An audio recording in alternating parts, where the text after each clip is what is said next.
اب میں اس کے بعد خصوصی ثانی کے طالب علم حافظ مطیع الرحمان کو جنگ آزادی پر تقریر پیش کرنے کے لیے بلا رہا ہوں.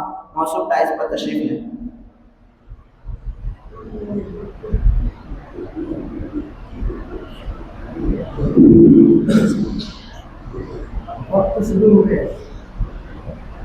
نحمده ونصلي على رسوله الكريم أما بعد. أعوذ بالله من الشيطان الرجيم. بسم الله الرحمن الرحيم. إنما يخشى الله من عباده العلماء إن الله عزيز غفور. جب پڑا وقت گلستہ پہ تو خو ہم نے دیا، جب پڑا وقت گلستہ پہ تو خو ہم نے دیا، جب آئی بہار تو کہتے ہیں کہ تیرا کام نہیں. بڑے زور شور کے ساتھ اطراف ملک میں یہ آواز گونج رہی ہے اور یہ صدا لگائی جا رہی ہے کہ آزادی ہند کی لڑائی صرف ہندوؤں نے لڑی ہے اور ہندوستان ہندو راشٹر ہے. اس لیے آج کبھی شیو سینا جیسی تنظیمیں مسلمانوں کے خلاف زہر افشانی کرتی نظر آ رہی ہے اور اپنی بے لگام زبان سے مسلمانوں کو غیر ملکی ثابت کرنا چاہتی ہے، تو کبھی شاکسی مہاراج کی گندی فہم دینی اداروں کو دہشت گردی کا اڈا ثابت کرنے کی کوشش کرتی ہے. میں پوچھنا چاہتا ہوں حکومت سے کہ ذرا بتاؤ، جب ہندوستان پر انگریز کا تسلط ہوا اور جب ہندوستان کی مانگ کا صندوق کھرچا جا رہا تھا، خوبصورت عمارتوں کو مسمار کیا جا رہا تھا، وہ کون تھا جو اس ملک کی عزت بچانے کے لیے اپنا لہو بہا رہا تھا؟ آج تم کہتے ہو آج تم ہم سے سند وفا مانگتے ہو اور سورج سے زیادہ روشن تحریک آزادی میں ہمارے کردار کو مشکوک نگاہوں سے دیکھتے ہو، تو سنو، ہم ملک کے رکھوالے اور محافظ ہیں. احسان فراموش تم ہو کہ تمہیں آزادی کی پرسکون فضائیں ہم نے دی ہے. آؤ دیکھو اپنے ماضی کو. جب تم انگریز کے چنگل میں جکڑے ہوئے تھے، سانس لینے کی تم کو مہلت نہ تھی، تو اس وقت اس ملک کی گود میں پرورش پانے والا کوئی مائی کا لال اتنی جرأت نہیں کر سکتا تھا جو انگریز کی حکومت کو للکار سکے اور دنیا کی سپر پاور طاقت کا مقابلہ کرنے کے لیے آواز اٹھا سکے. دیکھو اس بے باکی کو جس نے سب سے پہلے آواز اٹھائی تھی، وہ شیر دل انسان، خدا ترس انسانیت کا مسیحا، شاہ ولی اللہ محدث دہلوی کا فرزند شاہ عبدالعزیز تھا. شاہ عبدالعزیز کی آواز کیا تھی؟ وہ آواز یہ تھی کہ انگریز کے خلاف جہاد کیا جائے اور ہندوستان کو آزاد کیا جائے.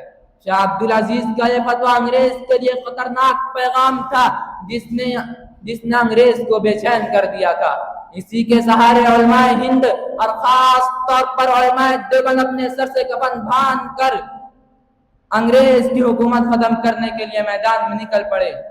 پھر تاریخ نے دیکھا کہ علماء کو توپ کے منہ پر باندھ کر گولہ داغ دیا جاتا.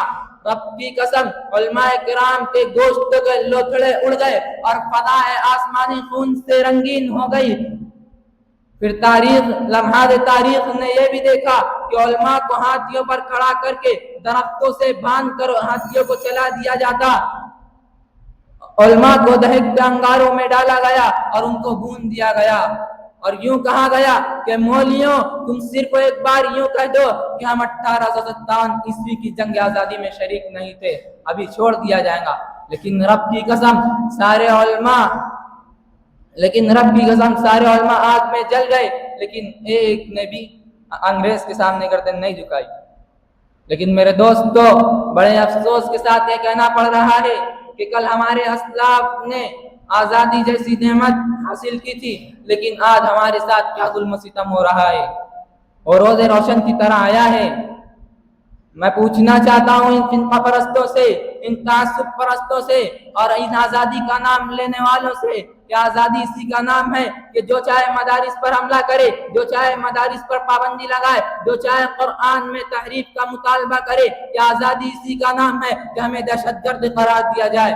تو یاد رکھیے کہ ایسی آزادی پر ہم آج بھی لعنت بھیجتے ہیں، کیونکہ ہمیں آزادی چاہیے، رب کے نظام کی آزادی، نبی کے دستور کی آزادی، صحابہ کے نظام کی آزادی، مساجد کو قائم کرنے کی آزادی، مدارس کو قائم کرنے کی آزادی، اذان دینے کی آزادی، اذان کے لیے لاؤڈ اسپیکر استعمال کرنے کی آزادی.